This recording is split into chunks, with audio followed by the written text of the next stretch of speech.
kita belajar matematika.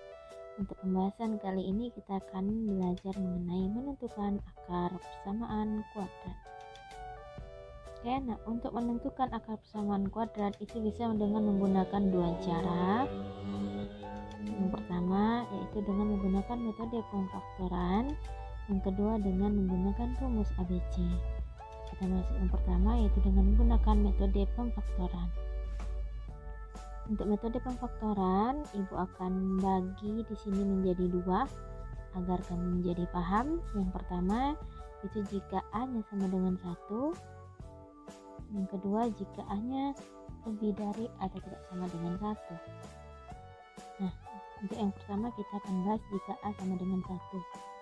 Nah, untuk kondisi yang seperti ini juga Ibu bagi dua. Nah, ini bisa kamu lihat contohnya di mana letak perbedaan di antara 4 contoh ini atau di mana letak persamaannya. Oke, untuk yang pertama. Untuk contoh yang pertama dan yang kedua itu memiliki persamaan. Di bagian C-nya bernilai positif, sementara di contoh yang sebelah kanan, contoh ketiga dan keempat, di bagian C-nya bernilai negatif. Nah, kita akan bagi seperti ini dulu agar kalian dapat mengerti dengan mudah. Oke, kita lihat contoh 1. Oke, contoh 1 kita ambil dari x kuadrat tambah 10x tambah 16. Kita akan menentukan akar persamaan dari persamaan tersebut. Ya. Langkah satunya, tentukan siapa A, B, dan C-nya. Nah, di pertemuan sebelumnya kamu sudah mengetahui siapa itu A, siapa itu B, dan siapa itu C. Jadi tinggal kalian tentukan siapa A, B, C-nya. Oke, A-nya 1, B-nya 10, C-nya positif atas. Oke, sama-sama positif semua ya, tanda semuanya dijumlah. Oke, ingat tanda operasi menjadi nilai dari suku setelahnya. Oke, langkah yang kedua, ini masih soalnya nih. Langkah yang kedua, tentukan dua buah bilangan di mana dua buah bilangan itu bisa kita misalkan dengan P dan Q dengan ketentuan yaitu jika P-nya itu dikali dengan Q maka hasilnya sama dengan A kali C, sementara jika dijumlah maka hasilnya sama dengan B. Kita lihat dari soal kita tadi, jika A kali dengan C maka itu sama dengan 16 ya, 1 kali 16, sementara B-nya tadi 10. Langkah selanjutnya kita akan menentukan P dan Q dari hasil perkalian tadi, 16. Nah, silakan Anda tentukan berapa dikali berapa saja yang hasilnya 16. Nah, ini kita lihat ternyata ada 1 kali 16, 2 kali 8, 4 kali 4. Ada lagi yang lain? Oke, cukup. Itu dia pembentuk dari angka 16 ya. Perkalian dua buah bilangan yang menghasilkan 16. Oke, yang mana yang kita pilih? Nah, yang mana yang kita pilih itu tergantung dari, nah itu dia, tanda operasi dari yang suku sebelum C tadi. Kalau ditambah ya atau C-nya bernilai positif, ya sudah, maka untuk pembentuk angka 16 tadi tinggal kita jumlahkan. Mana pilihlah kalau dijumlah hasilnya itu B. Oke, 1 tambah 16, 17. 2 tambah 8, 10. 4 tambah 4, 8. Berarti yang hasilnya 10 tadi yang mana? Ini. Kalau dijumlah ya. Oke, next. Maka nilai P-nya 2, Q-nya 8. Oke, kita tes. P kali Q, 2 kali 8 hasilnya 16, benar ya? 2 ditambah 8 hasilnya 10. Oke, udah benar. P dan Q yang kita dapat, lalu masukkan ke dalam format. Ini langkah yang ketiga. Formatnya itu X titik-titik. X-nya itu titik-titik, maksudnya X ditambah berapa atau X dikurang berapa. Dikali dengan X ditambah berapa atau dikurang berapa. Jadi Ibu enggak langsung kasih tahu tanda operasinya apa. Tanda operasi ini tergantung dari hasil P dan Q yang kamu dapat. Lalu kita tinggal cari nilai X yang memenuhi. Oke, kita lanjutkan. Nah, itu dia. X tambah 2 dikali X tambah 8. Karena P kita 2, Q-nya 8 kan sama-sama positif tuh. Maka tanda operasi yang kita masukkan ke dalam persamaan atau format yang langkah 3 tadi adalah tanda tambah. Oke, X tambah 2 dikali X tambah 8. Nah, anak-anak ingat lagi bahwa perkalian dua buah bilangan yang menghasilkan 0 itu tidak akan terjadi jika salah satunya 0 atau dua-duanya 0. Maka dari itu kita misalkan X tambah 2 itu sama dengan 0, maka nilai X yang memenuhi berapa? Oh, ternyata min 2. Sementara X tambah 8 kalau kita misalkan sama dengan 0, maka X yang memenuhi adalah min 8. Maka akar penyelesaian dari persamaan X kuadrat tambah 10X tambah 16 sama dengan 0 adalah X sama dengan min 2 dan X sama dengan min 8. Next, contoh 2. Masih dengan soal yang ibu contohkan yang pertama tadi. Contoh yang sebelumnya. Ya, yang 4 tadi. X kuadrat dikurang 9X tambah 14 sama dengan 0. Tentukan akar penyelesaian dari persamaan tersebut. Oke, caranya sama. Tentukan siapa A, B, C nya dulu. Nah, ini dia.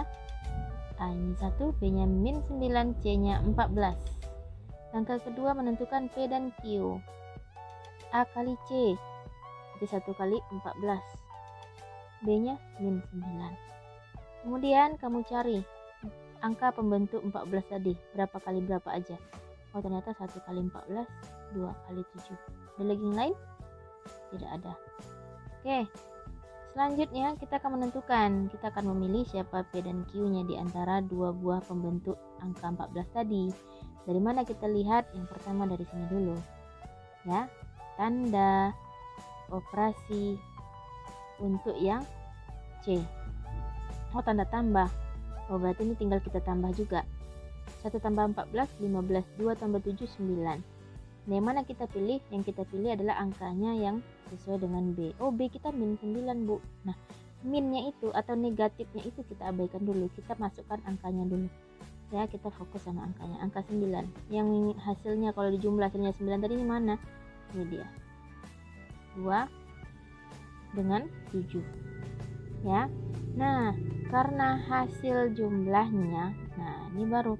Karena hasil jumlahnya negatif 9, maka kan gak mungkin 2 tambah 7 hasilnya negatif 9. Maka dari itu kita pilih opsi ini. Kenapa P nya sama dengan min 2, Q sama dengan min 7? Karena negatif kali negatif hasilnya positif. Sementara min 2 kali min 7 hasilnya min 9. Oke, next, lanjut ke format yang ketiga nih. Masukkan ke formatnya. Nah, karena P dan Q kita negatif, maka setelah X itu diikuti tanda kurang. Ya, jadi seperti yang bilang tadi, sengaja memang tidak diberikan tanda operasi karena nanti langsung saja dari hasil P dan Q yang kamu dapat. Itu dia. Sama kayak tadi ya, dua bilangan menghasilkan 0 jika salah satunya 0 atau dua-duanya 0. Ini X kurang 2 kita misalkan sama dengan 0, X sama dengan 2, X kurang 7 sama dengan 0, min 7 nya pindah ruas jadi positif. Oke, sehingga akar penyelesaian dari persamaan X kuadrat kurang 9X tambah 14 sama dengan 0 adalah X sama dengan 2 dan X sama dengan 7. Oke, lanjut. Contoh 3. Nah, nih. Ya, kalau kita lihat bedanya dengan yang contoh 1 dengan 2 apa? Ya, ini ada perbedaannya pada tanda operasi sebelum suku C tadi, tanda kurang ya. Kita akan lihat bedanya di langkah kedua. Ya. Masih menentukan siapa P kali Q sama dengan A kali C. Jika P tambah Q hasilnya B. Oke, A kali C kita 1 kali negatif 14 hasilnya negatif 14. B-nya positif 5. Kita cari yang hasilnya 14. 1 kali 14 dengan 2 kali 7. Nah, siapa yang kita pilih nih? Nah, kalau yang tadi dijumlah, kalau yang ini sekarang dikurang karena tanda operasi sebelum suku C itu dikurang. Ini udah dikurang, cari selisihnya. Ya, mencari selisih, ingat yang terbesar kurang yang kecil. Maksudnya, Bu, maksudnya ini. 14 kurang 1, 13. Ya. 13. 13. Nah, 7 dikurang 2, 5. Nah, sekarang karena sudah dapat nih selisihnya, ya. Yang mana yang lagi yang kita pilih? Yang kita pilih yang angkanya sesuai dengan B. Ya, yang B mana? Ini 2 kali 7. Ya, yang sesuai dengan B. Kita pilih yang 2 kali 7. Oke. Kemudian perhatikan lagi. P dan Q-nya nggak bisa langsung kita sebut P-nya 2, Q-nya 7, nggak bisa. Kenapa begitu? Karena hasil dari perkaliannya tadi negatif 14. Negatif. Karena hasil kalinya negatif 14, maka salah satunya pasti ada yang negatif. Siapa yang negatif? Nah, tinggal dikondisikan dari nilai B. Ya, itu dia. Sehingga P yang memenuhi itu min 2, Q-nya 7. Karena min 2 tambah 7 hasilnya 5 sesuai dengan B. Sementara min 2 kali 7 hasilnya negatif 14 sesuai dengan P kali Q. Baru kita masukkan ke langkah berikutnya. Ya. Nih. Tinggal dimasukkan. P-nya min 2. Nah, tuh lihat tandanya kurang. Q-nya positif 7, maka tandanya tambah. Oke, sama kayak tadi, kita cari nilai X yang memenuhi.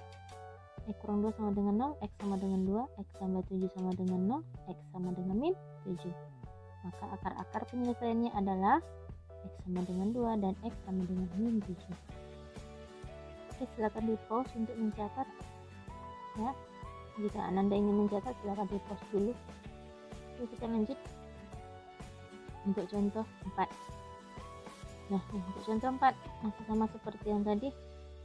Tentukan dulu ABC-nya siapa. Nih, kita lihat C-nya bernilai negatif lagi ya. Oke, kita lihat A kali C. 1 kali min 12, hasilnya min 12. B-nya negatif 11. Oke, kita cari siapa saja pembentuk angka 12 tadi. Oh, ternyata 1 kali 12, 2 kali 6, 3 kali 4. Siapa yang kita pilih? Fokus lagi ke tanda operasi tadi, kan dikurang ya. Maka ini ikutan kita kurang. 12 kurang 1, 11. 6 kurang 2, 4. 4 kurang 3, 1. Nanti angkanya yang sesuai dengan nilai B 1 kali 12 karena selisihnya 11. Nah, karena hasil kalinya negatif, seperti yang tadi, perkalian dua buah bilangan akan menghasilkan negatif jika salah satunya negatif dan yang lainnya positif. Nah, siapa yang positif, siapa yang negatif itu tergantung dari nilai B. Nih, B-nya negatif 11. Maka yang benar satunya positif, 12-nya yang negatif. Oke, lanjut. Dimasukkan ke dalam format yang ketiga sehingga diperolehlah akar persamaan adalah X sama dengan min 1 dan X sama dengan 12.